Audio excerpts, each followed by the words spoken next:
Voy a hablar un poquito de un conjunto de investigaciones que hicimos, porque no decidí, más bien decidí que esto era lo más interesante, mostrar un poco qué técnicas utilizamos para abordar un problema, cuál va a ser el problema y cómo fuimos encontrando evidencia, porque básicamente lo que hacemos es a partir o a través de una hipótesis intentar chequearla de manera experimental con distintas técnicas.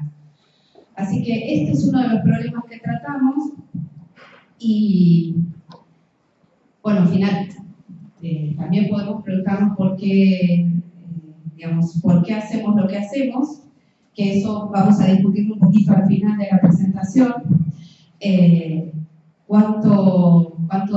¿Qué es lo que podemos hacer con los datos que obtenemos? Que eso también es una de las cosas que nos llevan a investigar para ver cómo hacemos aportes a nivel de transferencia en distintos ámbitos, en otros ámbitos, más allá de investigación básica que hacemos.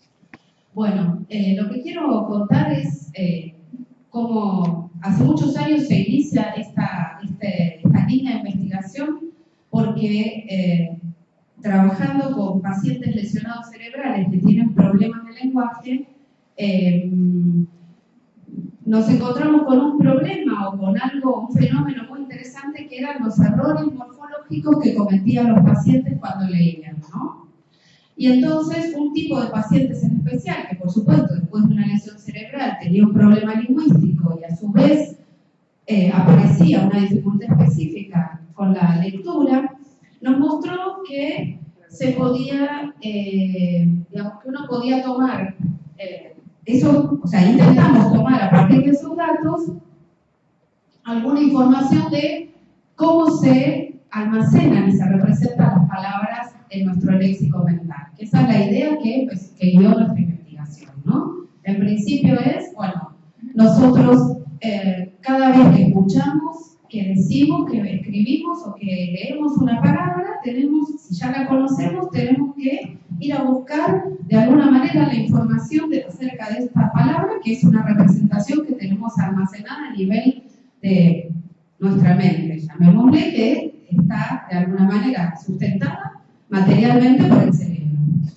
Entonces, uno puede pensar cómo están almacenadas, cómo se reconocen, cómo se recupera la información acerca de las palabras y, por ejemplo, en nuestra lengua tenemos una cantidad enorme de palabras flexionadas, derivadas, ¿sí? Es una lengua con una morfología rica y entonces lo que nos preguntamos es cómo se representan esas palabras, cómo se accede a ellas y si efectivamente los morfemas juegan algún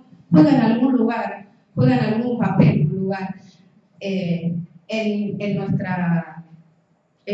el procesamiento mental, digamos, psicológico de las palabras. Entonces, esa es la idea fundamental. Entonces, la discusión se centra entre esta cuestión de tengo representaciones de palabras completas, esto sería un problema a nivel del espacio que ocupa, ¿sí? Esta es la discusión ancestral acerca de la representación de las palabras en nuestro diccionario mental. Es decir, si tengo representaciones de palabras completas, ocupan un espacio importante en nuestra memoria, tal vez no sería el problema central, porque tenemos una capacidad de memoria importante. Y por otro lado, si tenemos representaciones separadas, requerimos una serie de mecanismos computacionales que permitan vincular estas representaciones de los distintos morfemas para combinarse y conformar estas representaciones de palabras. Ahora bien, esta idea de las representaciones morfológicas se basa de alguna manera en el fenómeno de esta posibilidad de crear y comprender nuevas palabras morfológicamente complejas. Y entonces esa es como la pista que nos lleva a investigar con distintas técnicas y con distintos tipos de experimentos. Bueno, voy a entrar directamente en la cuestión, que es cómo investigamos esta hipótesis de que en realidad lo que tenemos almacenado son morfemas y no son las palabras completas, ¿no? La investigación entonces la tomamos para esta presentación de 3 grupos de población, digamos, de pacientes lesionados cerebrales con problemas en la lectura, de investigaciones en adultos alfabetizados sin problemas, sin lesiones cerebrales, y en niños en proceso de alfabetización. Y el primer paso, esto que les empecé a contar antes, fue que nos encontramos hace muchos años con pacientes que tenían errores morfológicos en la lectura, y entonces esto de alguna manera nos dio la idea de empezar a hacer una serie de pruebas, que ahora vamos a ver,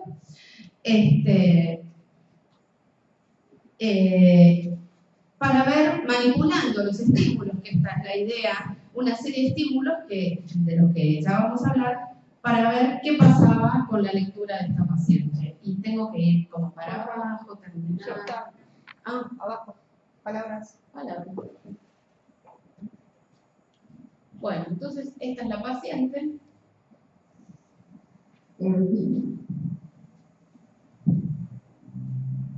Cocinero,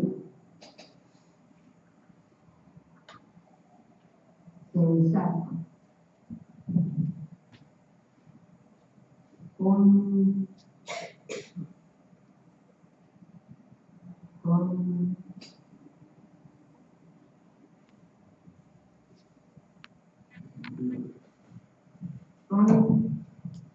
raviol. Dice con raviol, no puede leer estas pseudopalabras, una cadena de letras que puede pronunciarse.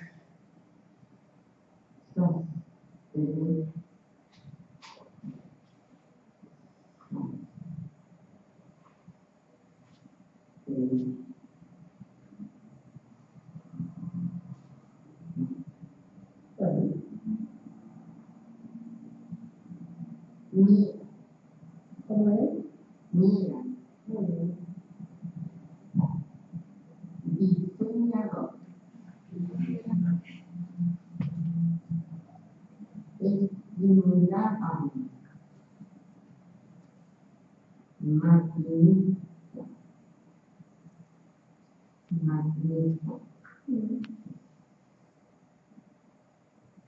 soberano.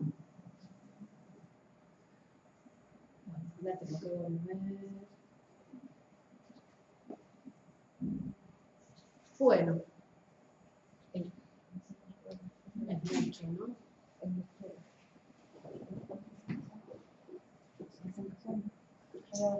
Gracias. Bueno, ¿qué le pasaba a esta paciente? En principio lo que es evidente es que no puede leer, palabras que no conoce, o sea, cadenas de letras, ¿sí? Y esto se explica de la siguiente manera. Hay 2 formas de lectura. Una forma que atraviesa la información que tenemos almacenada ya, porque estamos alfabetizados, y entonces se accede al léxico ortográfico de entrada y a toda la cadena, digamos, de significado y de léxico de salida cuando la palabra está almacenada y leemos, por ejemplo, una palabra como mariposa, pero resulta que nos podemos enfrentar con palabras que no conocemos, y entonces para eso tenemos otros mecanismos, porque el léxico es una memoria, la memoria tiene representaciones de palabras que ya conocemos, ¿sí? Cuando no conocemos una palabra y queremos leerla, lo hacemos a través de la ruta de conversión de grafemas en fonemas, ¿sí? Lo que le pasa a esta paciente es exactamente que tiene alterada esta forma de lectura, ¿sí? Que es la que básicamente nos permite, por ejemplo, aprender a leer, y todo lo que lee lo pasa por su léxico, ¿sí? Lo único que tiene para apoyarse en su lectura es lo que tiene almacenado. Entonces, en esta prueba le pusimos una serie de estímulos, era muy larga, estuvo leyendo y haciendo otras tareas durante mucho tiempo, muchas sesiones, pero lo importante a los efectos de este trabajo es que le pusimos como estímulos una serie de palabras en las que manipulamos la información morfológica, ¿sí? había palabras y había una serie de pseudopalabras que tenían dos morfemas o tenían solo un sufijo y una no raíz, o solo una raíz y un no sufijo, digamos, o una combinación de letras que no eran morfemas, ¿sí? ¿Qué pasó cuando le pedimos que leyera? Leyó muy bien las palabras, ¿sí? Leyó muy mal las no palabras que no tenían raíz, las que no tenían sufijo y las que no tenían morfemas, y leyó algunas de las palabras que eran combinaciones de morfemas, perdón, algunas de las no palabras, ¿sí? Es decir, pudo acceder, no a través del proceso que no era léxico, sino a través de su léxico, a recuperar morfemas para leer bien no palabras, pero que tenían morfemas en su combinación. Después le tomamos una prueba que se llama decisión léxica y le pedimos que dijera si eso que veía y que leía era una palabra o no lo era, y mezclamos, por supuesto, estos mismos estímulos que le pedimos que leyeran, aparecían en esta otra prueba. ¿Y qué pasó? Rechazó, dijo que eran, voy a empezar por las palabras, dijo que eran palabras, todas las palabras que vio, dijo que no eran palabras las que no tenían morfemas, las que no tenían sufijos, pero ¿qué pasó ahí? Esas combinaciones que tenían dos morfemas las aceptó como si fueran palabras. No solo eso, sino un conjunto de estímulos que no tenían raíz, pero sí tenían sufijo, también las aceptó como palabras. Es decir, su léxico, que estaba tomando esas decisiones, ¿sí? Aceptó de alguna manera esas palabras, o esas no palabras que por alguna razón parecían palabras, o que tenían algún grado de lo que yo llamo de palabridad, o sea, los morfemas de alguna manera le dan ese estatus, pero a nivel cognitivo uno que puede pensar que en realidad los morfemas que la componen se están activando en su léxico, ¿no?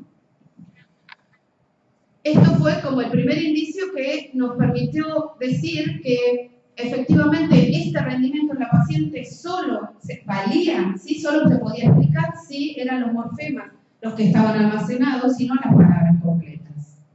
Pero entonces miramos otros cerebros, otros sistemas cognitivos de sujetos que eran adultos, que no tenían lesiones, y le tomamos una prueba bastante parecida a los adultos por cuestiones, porque si no tienen problemas van a hacer la prueba sin dificultades. Los adultos alfabetizados le tomamos una prueba de decisión léxica, es decir, tienen que decir si un estímulo es una palabra o no, pero le ponemos restricciones de tiempo y contabilizamos el tiempo. Por lo tanto, le medimos el tiempo de reacción, ¿no?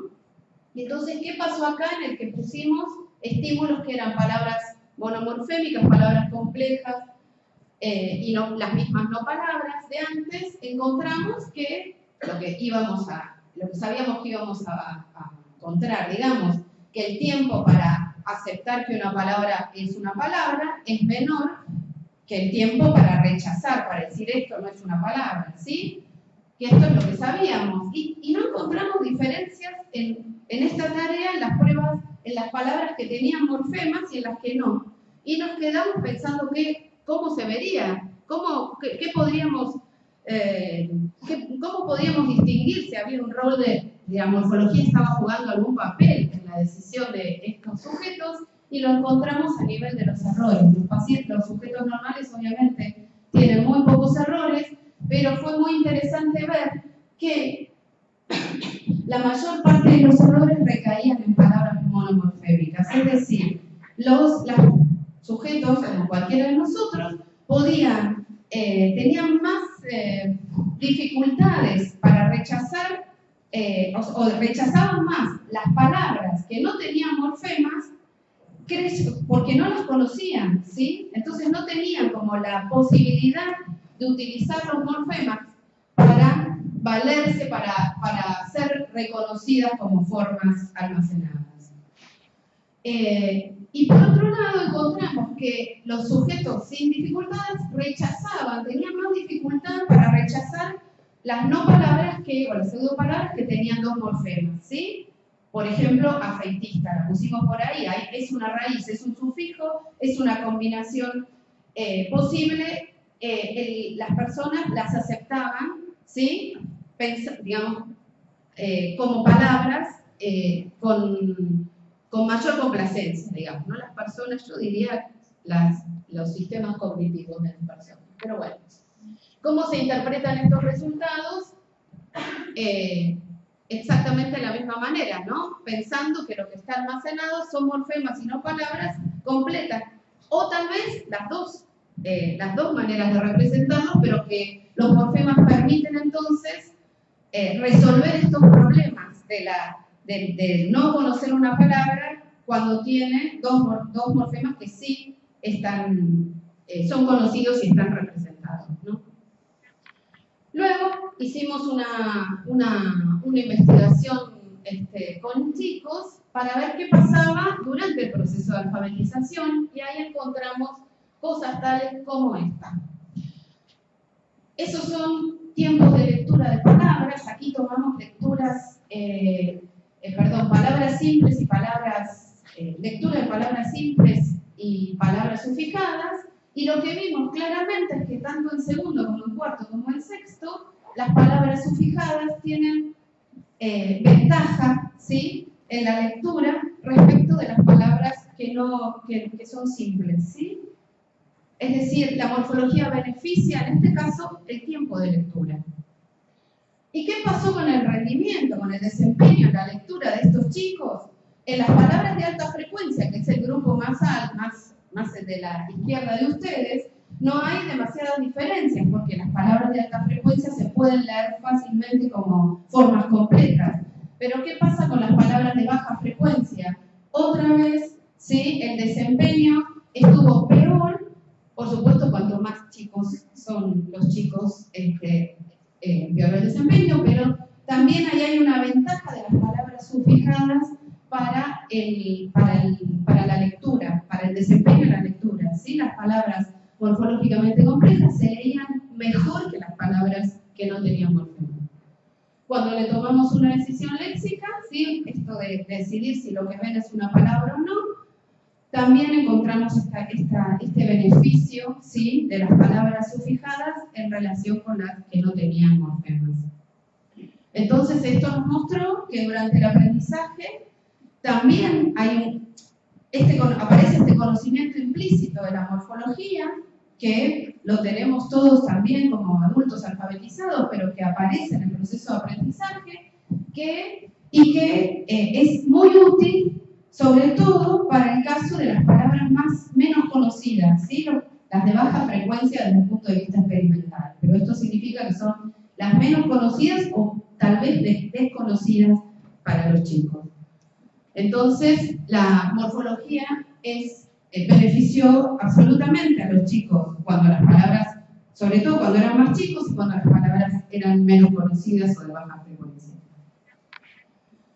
Finalmente, ya cuando avanzamos en la tarea, digamos, en la investigación y delimitamos, ¿sí?, el valor de la morfología o de los morfemas para la lectura en este caso, empezamos a discutir algunos problemas puntuales. Por ejemplo, utilizamos una tarea en la que hicimos un estudio con movimientos oculares para discutir la cuestión de los alomorfos. Y ya convencidísimos de que los morfemas jugaban un papel importante en el reconocimiento de palabras, obviamente. Entonces, con un aparato que seguía los movimientos oculares, lo que hicimos fue comparar la lectura en este caso de sujetos adultos, alfabetizados, universitarios.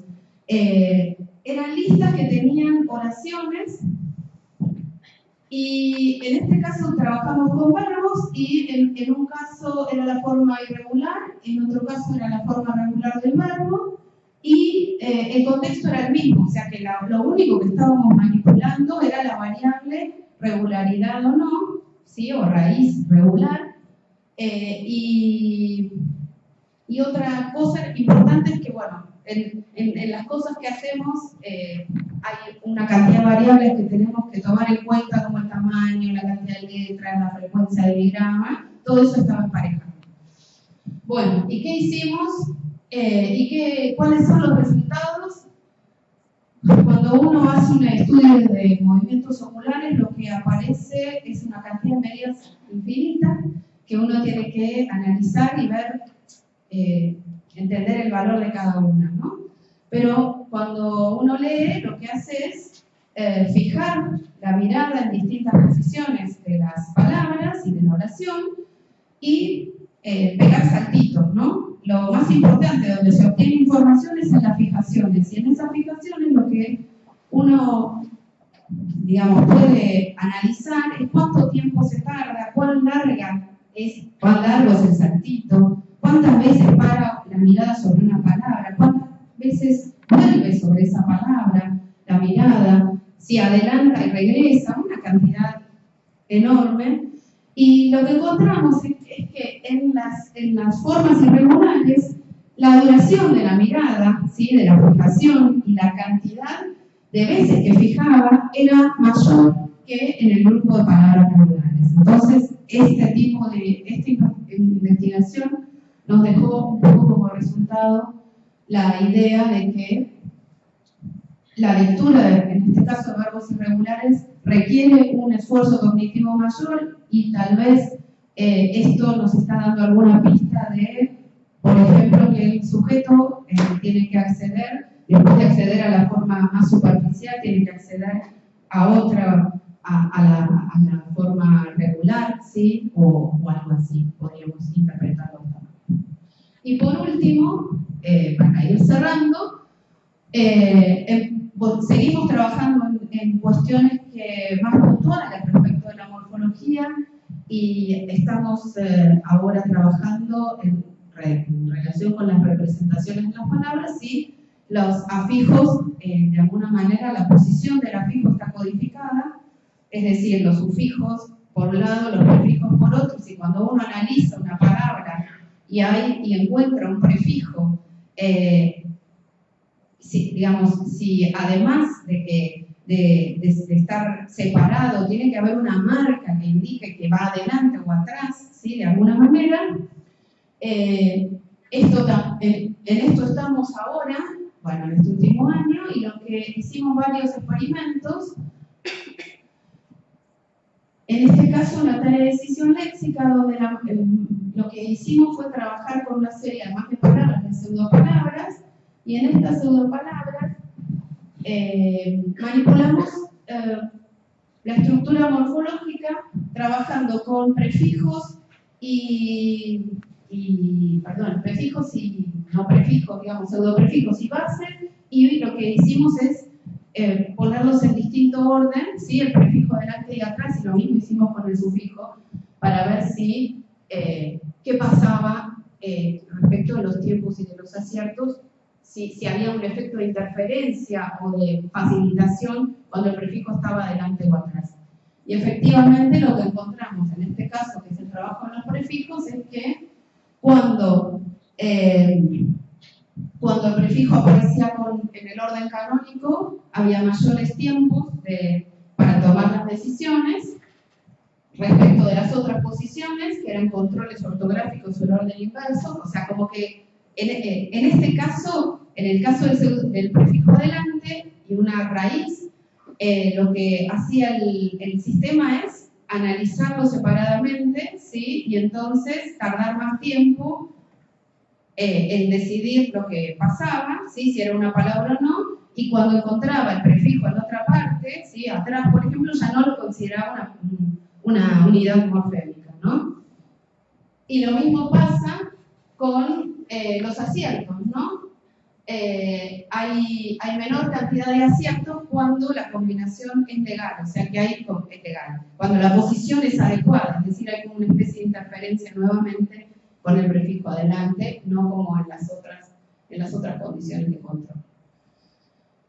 Esto entonces nos permitiría decir, además de que las palabras están almacenadas en su forma descompuesta, que tenemos morfemas almacenados, también hay otro tipo de información, como una información respecto a las restricciones posicionales de los afijos, y que entonces permite que uno haga eficientemente el proceso de descomposición, o que el sistema trabaje eficientemente, y si ve forma que podría ser un prefijo para estar en una posición inadecuada no la codifique como tal, no la reconozca como tal y no se active adecuadamente.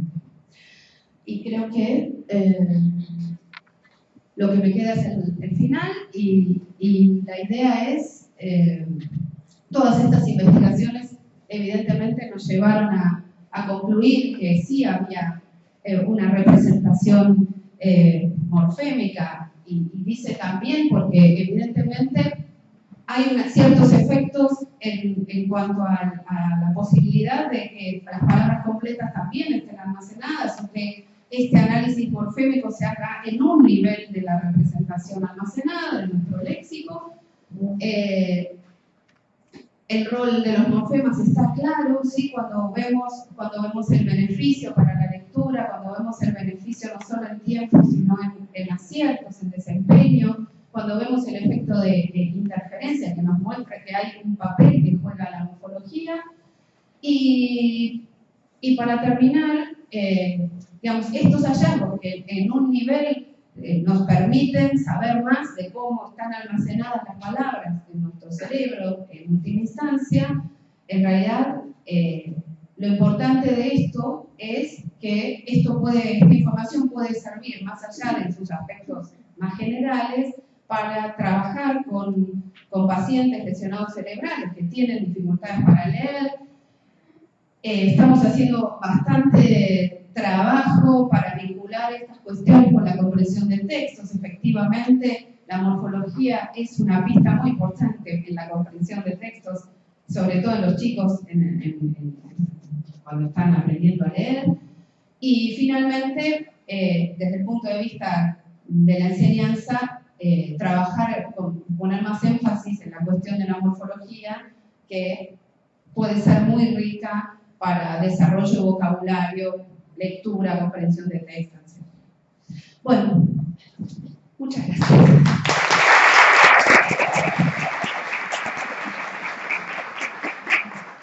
Tenemos unos minutos para preguntas. ¿Alguien tiene?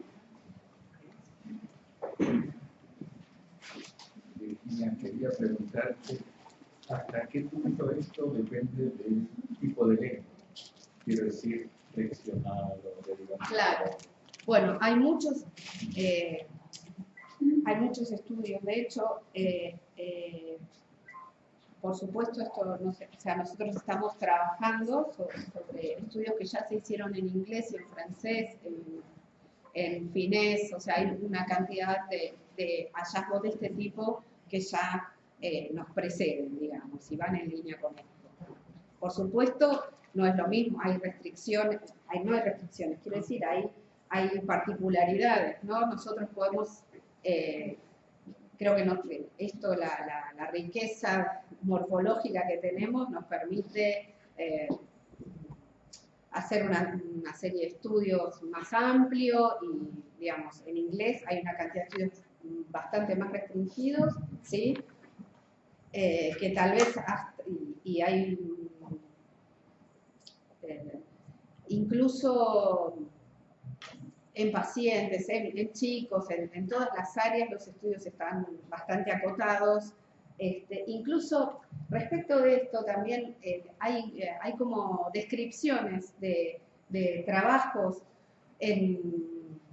de pacientes con dificultades que provienen, en este caso del inglés, que vienen con una descripción que no acuerda con lo que nosotros encontramos, justamente por esto, ¿no? Por ejemplo, todo el tema de la flexión verbal en pacientes con dificultades, en inglés está acotadísimo y en español encontramos una cantidad de errores enorme, por supuesto, pero la idea es que los sistemas cognitivos son semejantes, ¿no? Con mayor información o menor información para manipular, la manipulación tendría que ser la misma. Y esto es lo que básicamente se comprueba.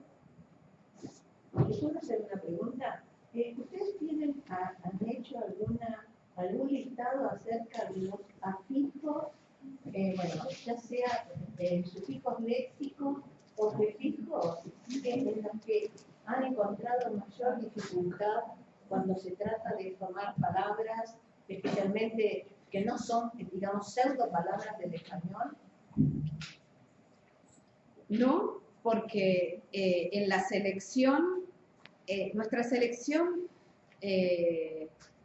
tiene que basarse en una serie de criterios como la productividad, el tamaño, entonces es bastante complicado trabajar con una cantidad enorme, o sea, como muy amplia de sufijos, ¿no? Por eso no encontramos diferencias, pero seguramente las hay. Me pareció que, por ejemplo, el sufijo léxico ista Sí. es uno de los que aparecía más. Sí, sí. Por eso pregunté, porque yo creo que por ahí hay, a ver, determinados sufijos léxicos que sean más productivos. Totalmente. Y prefijos también que otros. Totalmente. Y seguramente hay una conducta, digamos, a nivel cognitivo hay un correlato de alguna manera, absolutamente. Sí, sí, sí, estoy de acuerdo.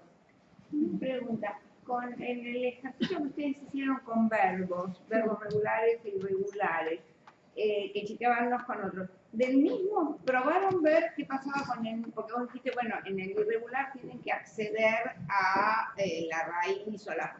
Probaron ver cuando el mismo verbo aparece, porque viste que a veces un verbo irregular tiene formas regulares. Por supuesto, Entonces, sí. ¿chequearon eso también? No. Pero te voy a explicar, porque es un problema metodológico. Ah. Yo tenía que armar oraciones en donde los dos estímulos, en la forma regular y irregular, primero me entraran en la misma oración, o sea que ya, pero además tenían que tener ciertas características, incluso de frecuencia, que probablemente dentro de la familia morfológica de ese verbo no encontraban, ¿sí? Por eso utilicé dos verbos distintos. Dos verbos distintos. Claro, bueno, es yo interesante pensaba lo con que eso, propones, claro, totalmente. para ver si es más rápido cuando no tienen que remontarse Totalmente. a la forma regular. Totalmente. Sí.